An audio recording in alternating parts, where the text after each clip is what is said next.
Today is the day. 3.21 Crucible League launches in just a few hours, and the most important aspect of having a good league start is always going to come down to having a good league start build.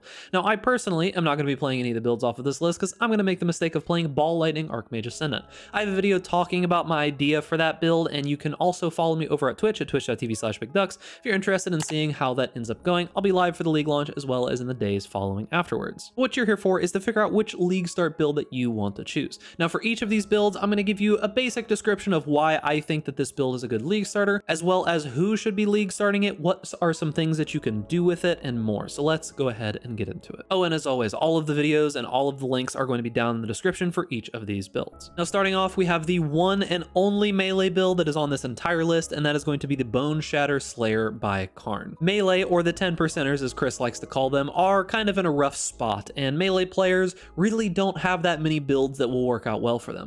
Boneshatter is going to be the one exception. The Bone Zone is pretty good right now. This is going to be a Slayer, so you're going to have all of the classic things from a Slayer like Overleash, all that kind of good stuff. And Karn has made a pretty solid guy that'll get you all the way from the start of the league all the way to the very end of the league. Now, this build is quite tanky and does a pretty decent amount of damage. However, Karn does say that when it comes to fighting Ubers, it is a little bit rough for doing Ubers very early on in the league. If you're not worried about Ubers, you can do absolutely everything else, no problem. So if you are dedicated to the melee playstyle as a true and patriotic 10%er, then try out the Boneshatter Slayer by Karn. Next up is going to be the classic league start build that everyone has been loving for the last couple of leagues, and that is going to be Righteous Fire. Now, the guide that we're going to be covering is Pox because it has pretty much every single answer to every single question that you could ever want. When it comes to Righteous Fire, Pox is the king. He has basically the most handheldy guide that I've ever seen in Path of Exile's history. Now, who should play this build? Anybody who maybe has like wrist issues and doesn't want to click a lot of buttons. Anybody who wants a super solid tanky build that has excellent clear and some okay bossing, and you just want a very calm, casual approach that'll make it from A all the way to the start to B, the very, very end of the game. An extremely solid build with a very solid guide. Make sure to go check that out. And of course, Pox does have a website that has literally everything that you could ever want to know over at pox.net, so go check him out as well. Next up is going to be the Cold Dot build. There's one version that's a Trickster by Jugg, as well as an Elementalist by Zizzarin. Now, this is probably what I would say is the best new player-friendly build. The idea behind Cold Dot builds is that they are going to be consistently slowing bosses, enemies, rares, whatever it is that you're fighting by a pretty significant amount. And this puts the game on easy mode because the boss is just going to do everything slower. When you have significantly more time to dodge abilities and you don't really have to worry too much about constantly keeping DPS output, you just put your cold dots on the ground and run around them while they move in slow motion. Very, very solid build for new players. Does quite a bit of damage these days as well, and you can scale it relatively well also. And you can choose between the Elementalist for softcore as well as the Trickster for hardcore if you want a little bit of a more tanky experience. There are also some people playing like a Scion version of this, but you're going to have quite a bit of money, and if you have quite a bit of money, you probably don't need to be watching this video. Next up on the list is going to be Toxic Rain Ballistas on a Pathfinder by Palsteron. Now, Palsteron's pretty much been the Ballista guy. He has got a ton of very good guides for Ballista builds, and the new Pathfinder has some pretty sweet juice that it's got with the new Flask node. So you're going to be ridiculously tanky with a ton of recovery, and also this build does quite a bit of damage as well. Toxic Rain has kind of been a staple for quite some time in the hardcore area. However, I would say that if you want to play in softcore, it would be significantly better to be Ballistas. I personally don't think that self-cast Toxic Rain is very good anymore. I don't think it has been good in quite a while. It just simply does not do enough damage to really justify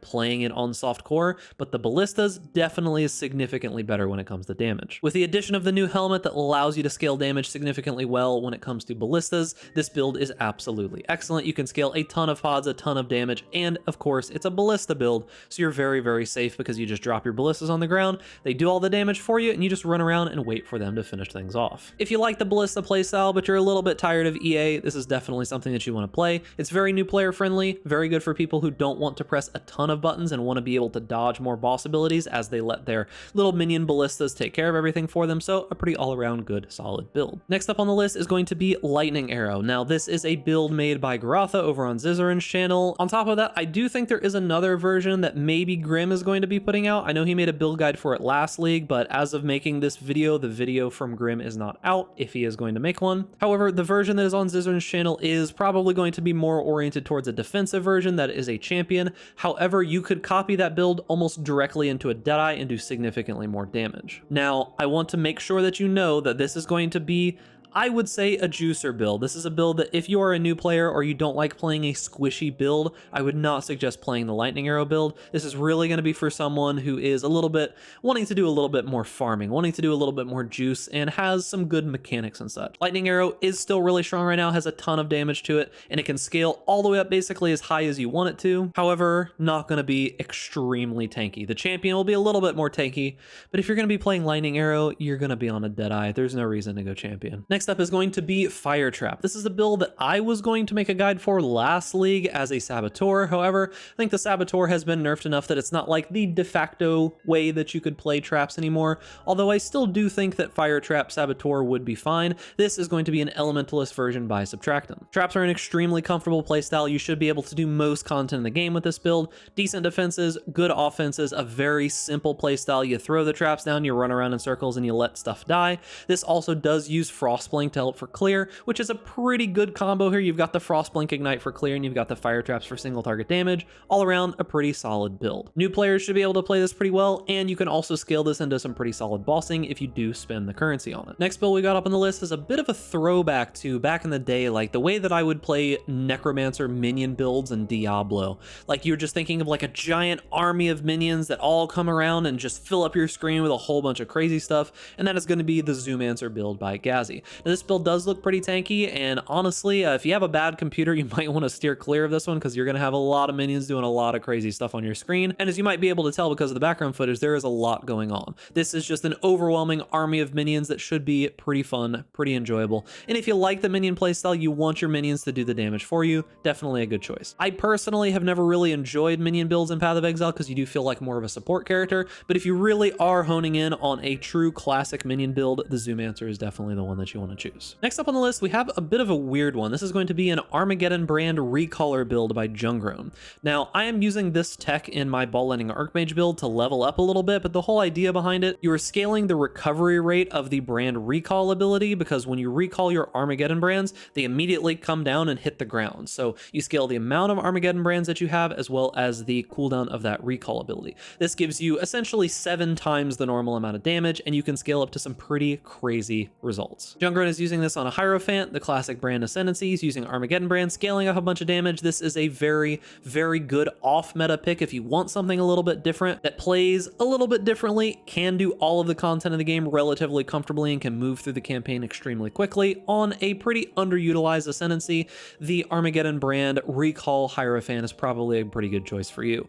However, do keep in mind this uses a bit of a weird mechanic that's kind of hard to control, so if you are a new player and you don't know how to survive in melee range as a caster, you may want to avoid this one, but for everybody else, should be a pretty fun build. Next up on the list is going to be the tried, the true, the classic EA Ballista build. Now, there are 2 versions of this, the Champion, which is more of a hardcore version from Zizaran, as well as the Elementalist, which is more of a softcore version from Palstron. This is a tried and true, very solid League Start build. The only real downside with this build is going to be that there is a big delay between when you start and when the damage actually happens. You have to place your ballistas, wait for the explosive arrows to hit, and then wait for the ignite to do damage. However, that being said, it does a ton of damage, is very solid, is good for pretty much all content in the game and all players if you enjoyed the Ballista playstyle. If you want something solid that is tried and true and you know that you're going to have a good experience, EA Ballistas is probably a good choice for you. And last but not least, we have the Poison SRS Necromancer from Balormage as well as Gazi. This is going to be a slightly different kind of minion build. If you want a more active playstyle but you still like the idea of playing minions,